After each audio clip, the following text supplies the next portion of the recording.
Hey, what is up guys? GuitarRock here. Welcome back to another counter side video. Alright, today's video is going to be an update on what's to come. I do expect Danger Close to be coming really soon.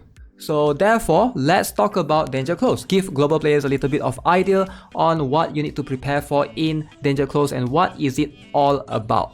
So if you guys are not aware right now in the global server, alright, there's nothing much that you can do outside of your daily farming. Alright, once you are out of Eternium, there are like 4 things you can do. So number 1 is you can either do dives, alright, so dives are the one that you discovered yourself, and also raids as well, right? Dives and co-op raids is something that you can do. Like most of us have already complete the black exchange, so that one should be fine. But if you still want to farm gears, you can still attack some of the raids. So these are something that outside doesn't consume your Eternium at all. There's also, you can also do PvP, of course. If you want to do rank or strategy, that's going to depend on you. You can do either one of those. And the last thing that you can perhaps do is maybe go to your dormitory. Have a look at your happy lolly running around, right? Just have a look at your happy lollies running around and you can perhaps do this. But here's the thing. Later on, there are going to be more contents coming to global, and I'm excited for the global server myself as well, and I really want you guys to get the contents as soon as you can, because I think it's going to change some players' perspective of what you can do in the game. So right now, it's limited to these few things.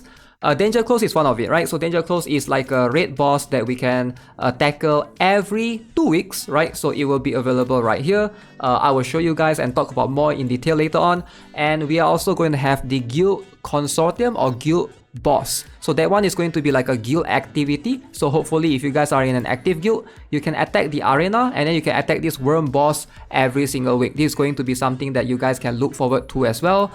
It gives quite a lot of good rewards as well, as you can see. I believe this will come at a later date. There's plenty of black tickets to be obtained here as well, and some quartz, up to 700 quartz that you can get at the end, right? And a lot of these gold binaries, 20 of these, as you can see. You get plenty of good rewards just by being in a good guild and being active there. So definitely something that I will encourage players to do later on as well. Right now, maybe the feature is not here yet, so there's no pressure for the time being. And last thing is the Shadow Hall, Shadow Palace. So that one is going to be the tougher PvE content. So this one particular right here, you can basically stack this as well. It's a very good quality of life. So one day you're gonna get one of these things, Quantum Coordinates Crystal, that is going to be given out to you, and then you can basically stack 7 times. If you want to do this like once a week like me, just do this once a week. But today's focus, we're gonna focus on the Danger Close and what the Danger Close is all about. So let's talk about it. Now, the Danger Close is pretty straightforward. As far as I know right now, there are, correct me if I'm wrong, I think there are 8 different type of bosses. So it's going to depend on the week. The bosses do rotate occasionally. So the strategy is going to depend on what boss you're fighting against. So this boss is called Moderator Type A. So this boss is the Spider boss. We have 2 types of the Spider bosses, Moderator Type A and Moderator Type B. They are a little bit different slightly in terms of what characters you want to use against them, right?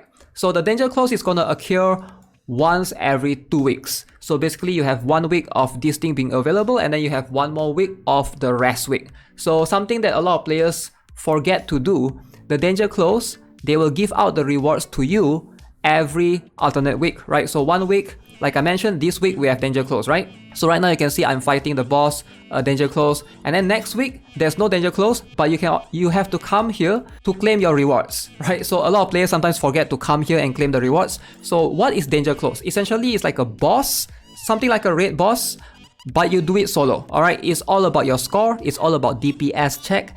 The faster you kill a boss, the higher your scores are. So it all depends on, it's more of a gear check, and some characters are really good in Danger Close. Some characters are really bad. For example, Awakened Hilde. Now Awakened Hilde, she's the best tank in the game. Again, she's the best defender in the game.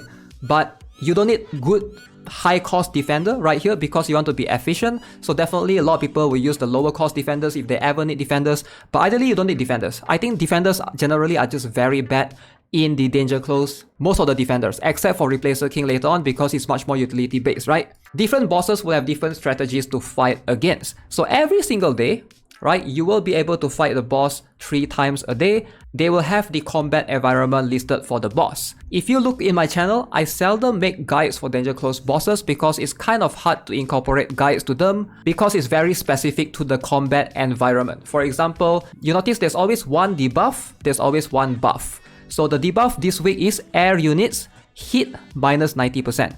So they do not encourage you to bring any air units whatsoever. So you cannot bring Rosaria, you shouldn't bring Evelyn, etc.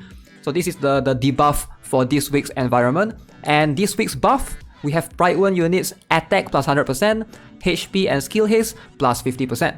So definitely the more characters you have, the more units you build, the more the Danger Close is going to feel easier for you. So as you can see, the Brightburn characters consist of the following, right? We have Roy Brunette, we have Elizabeth rearm, so depending if you rearm her or not.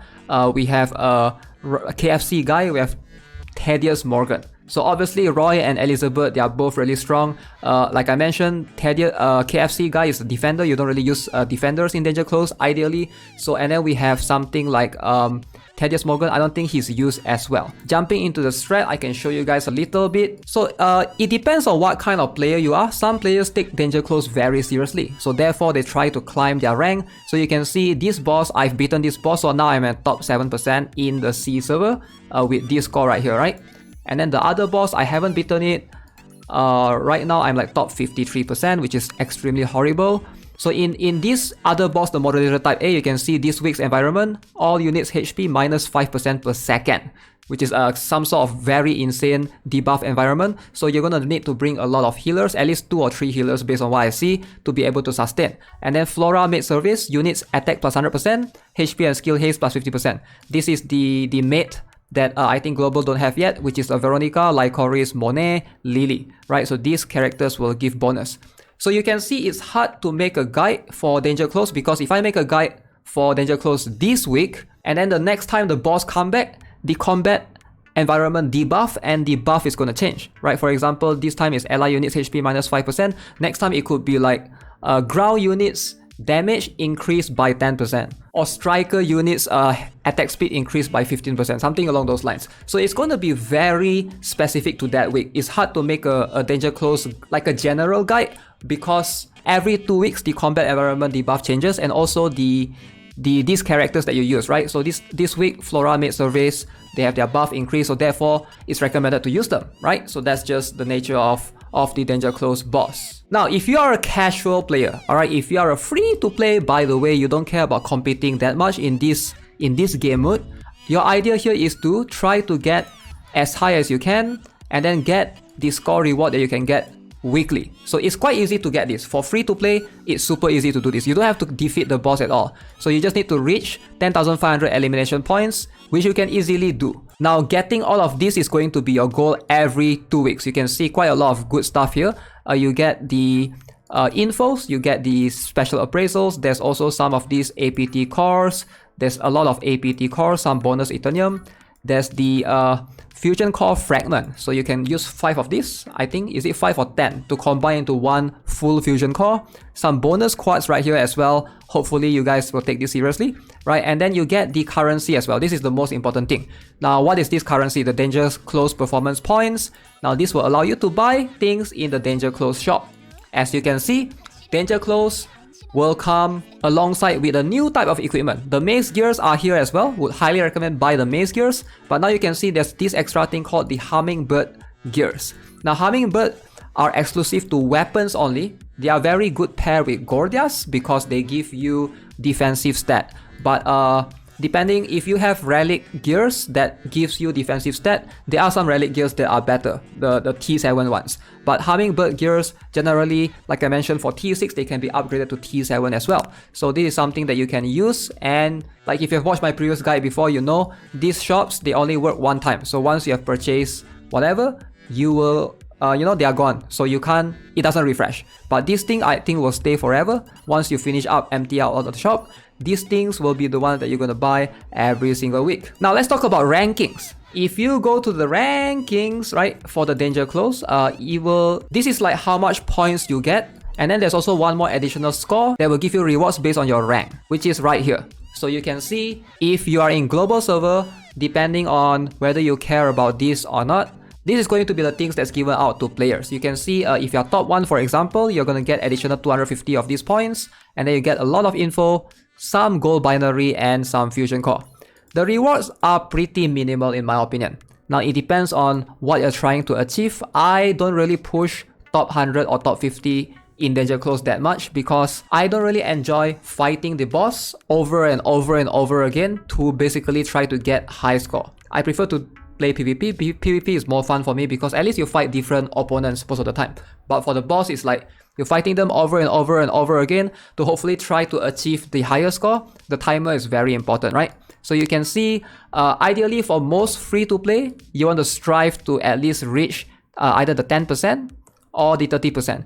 You can see the rewards are pretty minimal, alright? From 30% to 10%, you get like 5 quartz more, you get like 3 extra binaries, and then to 6%, you can see you get like 2 extra binaries. And then if you're top 3%, you start getting the gold binaries instead. In my opinion, at least not worth pushing Danger Close too much with, right?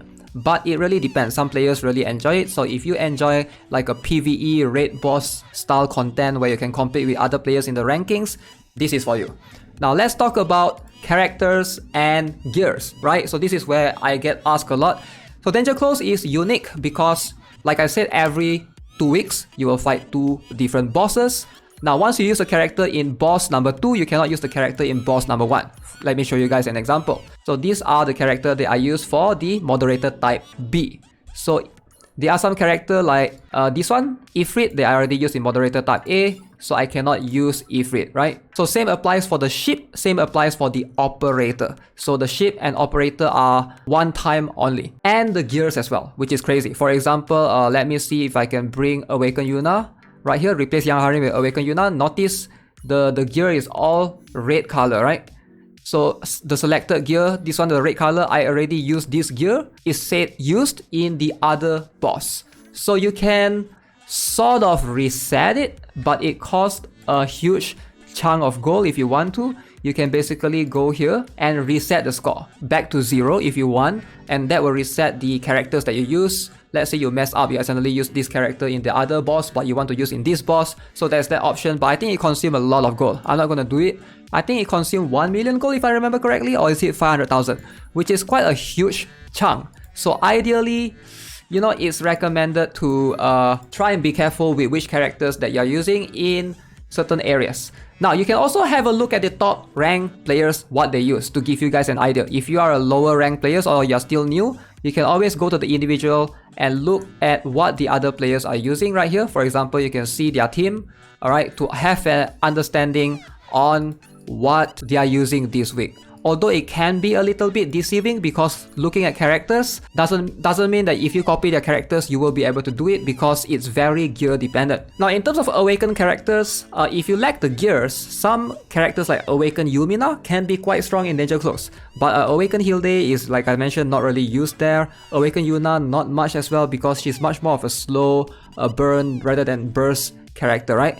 But if you're looking to get high score, ideally the lower cost characters is generally recommended compared to awakened characters. Now there's a reason for that, particularly later on when you unlock the third boss, right? There's 3 stages of the boss. The last stage, you can configure the boss via the battle report. So this will give you, there are nerfs that can help you to get more score. So one of the best nerfs to get, this one right here. So the Awaken unit stats minus 20% and Awaken unit stats minus 40%. Now notice if I take this, it will reduce Awaken unit stats by 40%, but it gives me 10% additional score, right? So ideally a lot of high ranker players, you want to go for this one. Don't use Awaken units at all. Your Awaken unit attack, defense, HP reduced by 40%, but you get way more score. Now this is going to be like the end game. I'm not sure if global players are capable of doing that yet when Danger Close comes, because we don't have as much characters. But once you have more characters built, obviously you don't really have to rely on Awakened characters at all. So yeah, you can set some of these nerfs to basically like nerf yourself, increase enemy attack for example, and maybe increase enemy HP, and this will give you so much boost. And a lot of high rank Danger Close players, they try and configure this to see if they can, you know, adjust this and try and see if they can beat the boss and get more score in total. Some characters are also so good that players build 2 of the same characters. For example, Young Harem. So if you have 2 Young Harem and you build 2 Young Harem, you can use 1 right here and you can use 1 in the other boss. You know, there's a lot of characters that are really strong that's worth building 2 of, especially if you're a top Danger Close player, you plan to be like a top ranker and stuff, then it's going to be worth it ideally. But if you're a casual player, you know, you don't care about the ranks that much, like I've shown you the rewards, it all depends on how much you care for these things. So yeah, that's gonna be it for this video, guys. Hope you enjoy it. Let me know what you guys think of the Danger Close coming soon. We know that it's gonna come this month based on this particular roadmap. You can see Danger Close PvE content. So it should be coming like later this week maybe, or next week. I think it should be this week. As always, if you guys haven't already, subscribe to the channel, give this video a like, and I'll see you guys in the next one. Have a nice day. Goodbye.